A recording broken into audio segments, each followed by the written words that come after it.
പപ്പടം വെച്ചിട്ട് ഇതുപോലെ ചെയ്ത് നോക്കിയിട്ടുണ്ടോ? സൂപ്പർ ടേസ്റ്റാണ് കേട്ടോ.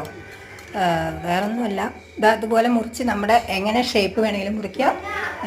പപ്പടം 4 പീസാക്കുക, 8 പീസാക്കുക, 2 പീസാക്കുക, എന്ത് വേണമെങ്കിലും ചെയ്യാം. പക്ഷേ ചെറുതാക്കുന്നതാണ് അത്രയും നല്ലത്. അപ്പോഴേ ഈ മുളകൊക്കെ ഇതിൽ പിടിക്കുകയുള്ളൂ കേട്ടോ. അപ്പോൾ ആദ്യം പപ്പടം വറുത്ത് മാറ്റിയതിന് ശേഷം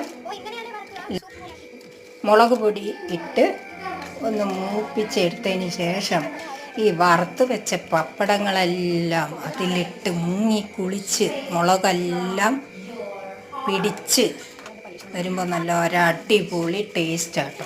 ഇപ്പോൾ നമ്മുടെ കറികളൊക്കെ മഞ്ഞ കറികൾ, മുളകില്ലാത്ത കറികളൊക്കെയാണെങ്കിൽ അതിന് ഇതുപോലെ പപ്പടം മുളകിട്ട് ഇതുപോലെ വറുത്തെടുക്കുകയാണെങ്കിൽ നല്ലൊരു കോമ്പിനേഷനാണ്.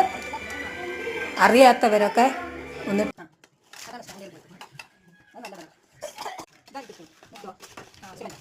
സിമെന്റ് കളറാണ് ആദ്യം ഉള്ളത്. മമ്മി പറയുന്ന സിമെന്റ് കളർ ഇത് സിമെന്റ് കളറല്ലേ? അല്ല, ഇത് സിമെന്റ് അല്ലടാ.